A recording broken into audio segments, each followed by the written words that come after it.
Then triangulate. Triangulate to cover the litter box. Welcome to another Canadian Computer Collector, where my brother and I are hanging out around the litter box. So, I found a Flightstick Pro, and I thought it might be kind of cool to pick it up, see what this is all about. And when I got there, the guy asked, "Hey, do you have any software for this?" I said, "No." And then he just handed me 2 CDs, Flying Nightmares from 1994, and then the other one is FA-18 Hornet 2.0.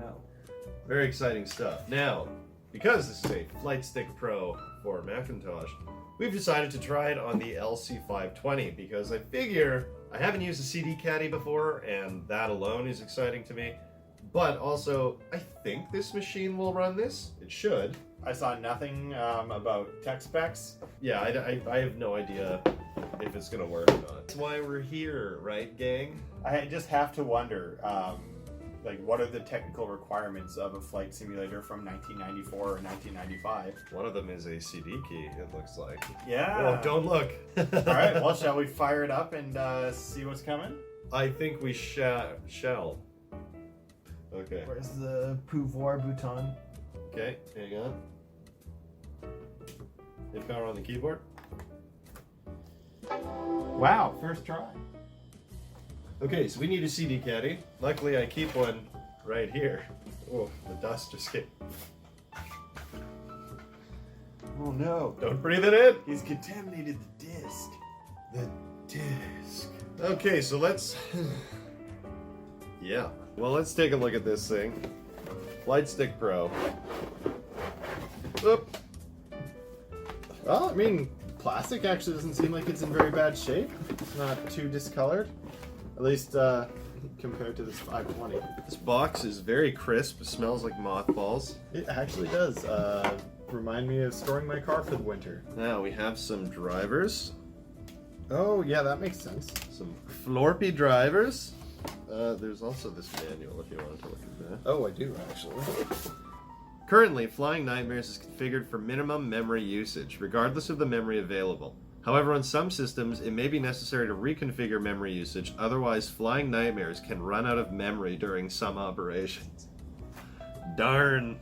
Like the old Sid Meier's memory hack on railroads. Great game, they should make another. Oh, cool! It's a brochure for other products. More CH products.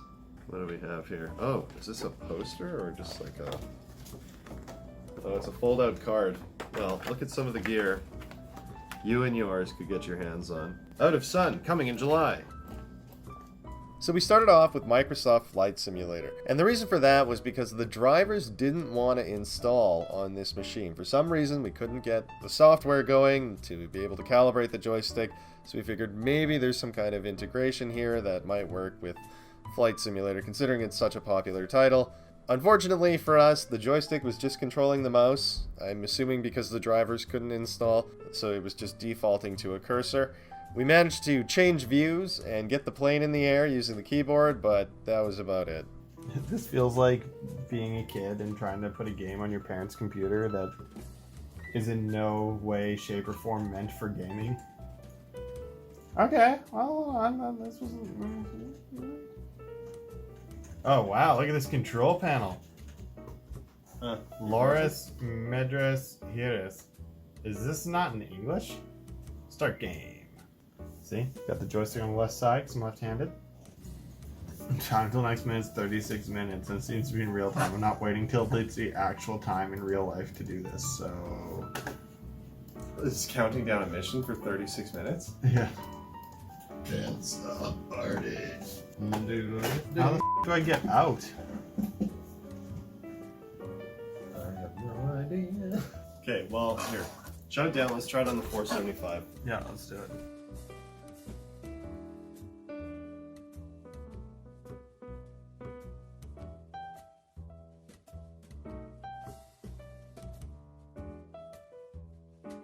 Alright, your turn. Oh my god! That is an awful noise. Hey, CD drive's working.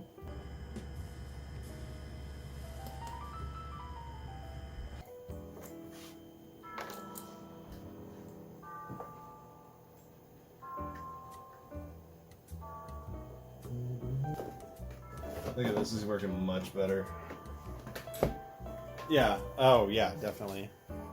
That's like the whole test. Can it run the video at the start? No? Then hey, buddy, you probably shouldn't have bought this. So, go to the File menu and hold down the mouse button and highlight Start Game. Yeah. Next, we have to interact with the Tawad's battle computer. Clicking on the white phone will take you to the pilot's briefing room. I don't see a phone. You have to exit this. Click exit at the bottom right. Okay. White phone? Phone, yeah. And Choose a mission, I guess? Yep. Okay.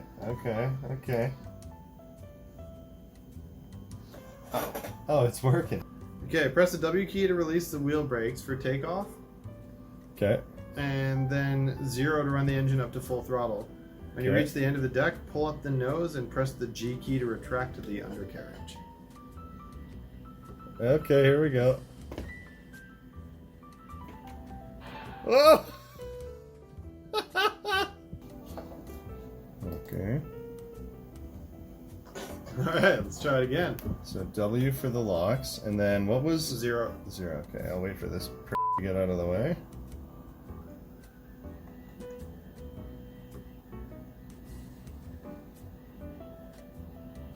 Remember, press G to retract the undercarriage as soon as you're off. Something bad's happening. Oh my god. I don't know what to do. Correcting. But if I let go, it just keeps going. To which direction? To the right? Yes, I'm trying to fight it. I Oh. wonder if one of these is still off. Might need to calibrate the joystick. I wonder if one of these will help. Yeah, okay. Do you want to jump in here and try? Yeah, I can give it a shot.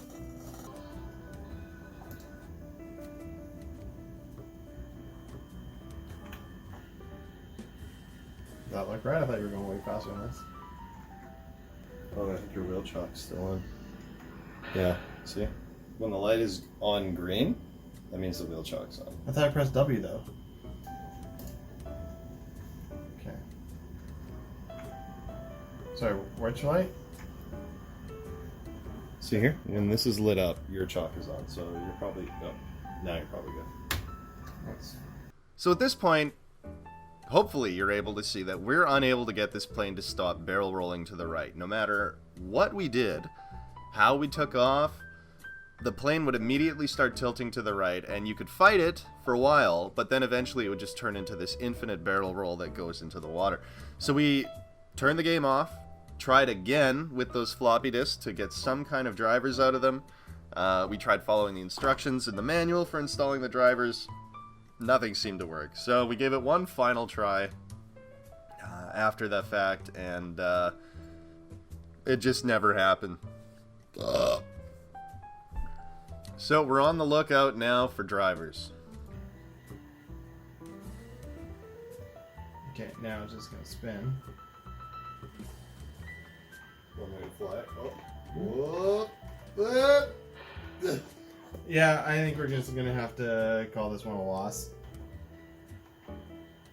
See, like I can catch it, but like no matter which way I trim it, even if I just do it slightly, it just goes wild in the other direction. Well, we got to the game, and it felt like every time we took off, there was either like it was blowing one way. It's very possible it could have been a crosswind, but for a training mission, that seems insane. It is possible that we were just controlling it like apes and needed to be more subtle with the joystick. This one had a good manual, large manual, so we were able to kind of figure out how the game worked, and a little bit onto how the joystick worked. We did struggle with the driver installs. Yeah, there was no drivers on the discs that we could find. They had system folders in there, but no matter how much you dug through, we couldn't find the drivers.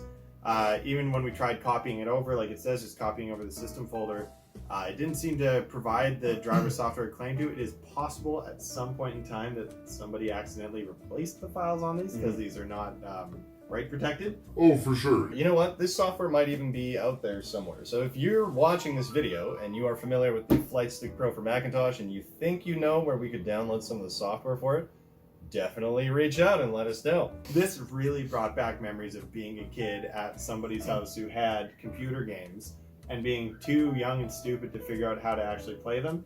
And our goal was to try and get the joystick going. And we got it going, sort of. Maybe a little bit cynical here, but if this were my flight stick, I would put it in the box, put it on the shelf, and I would never pull it out again. I think it's got a real cool 90s box. I'll tell you who the real champ of this video is this SCSI CD drive. It made the worst noise I've ever heard a fully functional CD drive make. Look at this sweet connector. That is scuzzy. That is... Yeah, and look at that. That is a girthy cable here. Like, by comparison, you got Chad Scuzzy over here. Oh, God. Okay, well, We got the Virgin keyboard cable. on the note of Chad Scuzzy, I think there's probably no better time to end this video than now. And make sure you check out our old videos. We have a wealth of old material out there. Anyway, thank you so much to everyone for checking this video out. That's it for us this week. New videos every Saturday. Tune in. Make sure you tune in. Smoke. And that is all. It's time for us to go. Our planet needs us. Indeed.